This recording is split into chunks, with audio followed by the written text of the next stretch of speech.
Olha, hoje nós estamos conversando aqui com o professor Humberto, ele é da Unisal, é da USP, e está nos trazendo aqui uma avaliação importante a respeito da política, da economia brasileira ao longo desse 2016. Vai nos falar também sobre o que a gente pode esperar desse 2017. Ninguém tem bola de cristal, mas dá para dar um toquezinho, né, professor? Pelo que está sendo colocado aí, reforma política, teto de gasto, reforma da Previdência, essa então está assustando todo mundo. O que se pode imaginar, né, disso tudo conjugado? Vai dar certo esse governo Temer ou ele vai cambaleando até o final, se é que chega ao fim? Já teve o Financial Times, disse que ele não chega até o final.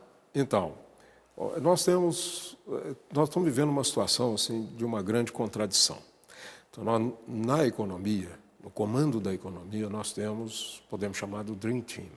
Então, nós temos um grupo de economistas muito competentes que tem uma capacidade de fazer análise e de fazer propostas muito interessantes. A propósito, eu acho que o pessoal estava esperando mais do Meirelles, né? Porque ele já tinha vindo do Banco Central na época do Lula, onde deu certo, pelo menos a maquiagem funcionou melhor, mas agora ele está enfrentando dificuldades sérias. Né? Mas essas dificuldades elas vêm do campo político. Né? Porque no campo político, a figura de imagem que eu faço é de que nós tínhamos uma barragem cheia de, como em Mariana, né? Que estava estancando toda uma situação de lama e, de repente, essa barragem ela rompeu e vem arrastando muita gente nessa lama. Então, nós não sabemos o que isso vai acontecer. Né? O ideal seria torcer para que o governo Temer, eu diria que não é o que não é o que eu queria. Não é o dos sonhos. Não é o que eu queria, mas é o melhor que nós temos. Né?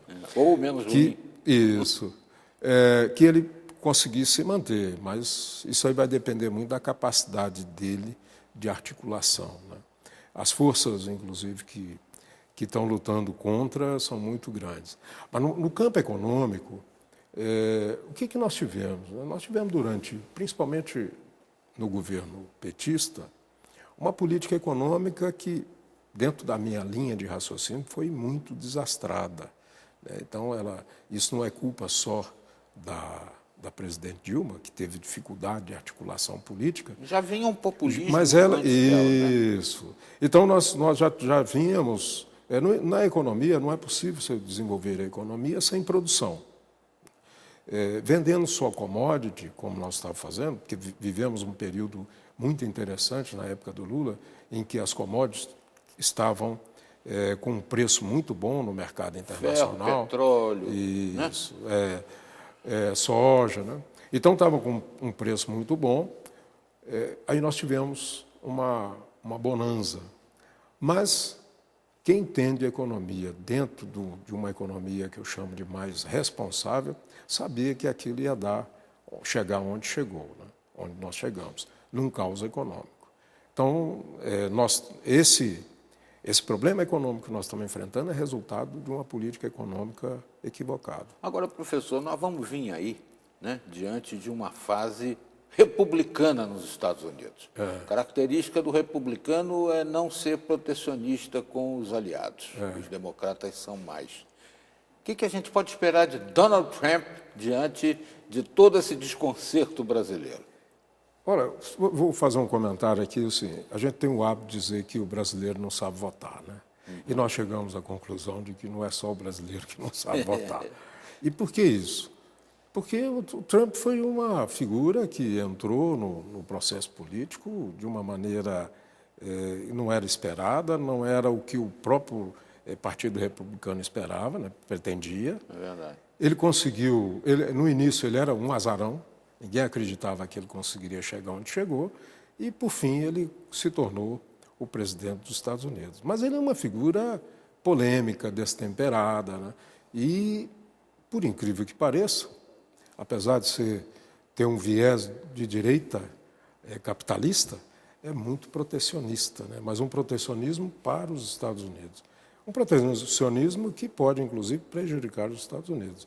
As políticas que ele vai adotar, muito provavelmente, afetarão de forma negativa o resto do mundo. Então, isso aí é um complicador ainda mais que nós temos. Então, nós já temos os nossos problemas internos, ainda temos a influência dos problemas externos. A própria Europa, que também não está muito bem economicamente, vai afetar vem afetando a nossa economia. Brexit. Isso, exatamente. Agora, não podemos fazer como muitas pessoas tentaram fazer crer, de que o problema econômico do Brasil era proveniente dos problemas econômicos internacionais. Não, o problema econômico do Brasil é nosso. Nós é que criamos esse problema. Ele pode ser agravado, um pouco mais, um pouco menos, pelas dificuldades econômicas internacionais, mas nós criamos um problema. Nós teríamos como resolver o nosso problema sem a ajuda externa ou com uma ajuda externa mínima? Nós temos que procurar resolver com as nossas próprias pernas. A gente só consegue andar com as pernas da gente. Pode até precisar de uma muleta, né? Mas tem que andar com as próprias pernas, senão não vai conseguir andar. Então, nós precisamos resolver o problema da economia brasileira. A PEC, por exemplo, né, dos gastos, ela é ideal?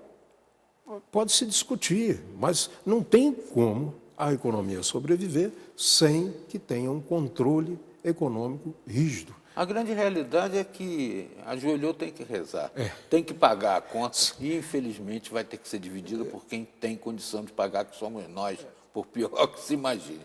Nós estamos com apenas um minutinho no quadro.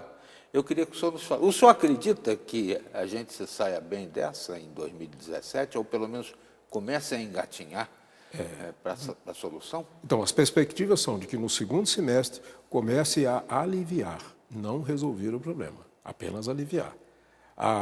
Para voltar à situação que nós tínhamos em 2014, nós vamos demorar, vai ser para 2022, 2023, no mínimo. E para voltar a economia ao que nós tínhamos, de fato, é coisa para 20 anos. Isso é só para os nossos netos. Que pena, eu passei a vida inteira acreditando no país do amanhã, agora nem depois de amanhã. Professor, muito obrigado, pela sua presença, refletindo conosco sobre temas tão importantes, num momento em que se deve refletir sobre o ano que termina e esperar mais do ano que se inicia. Com fé a gente chega lá.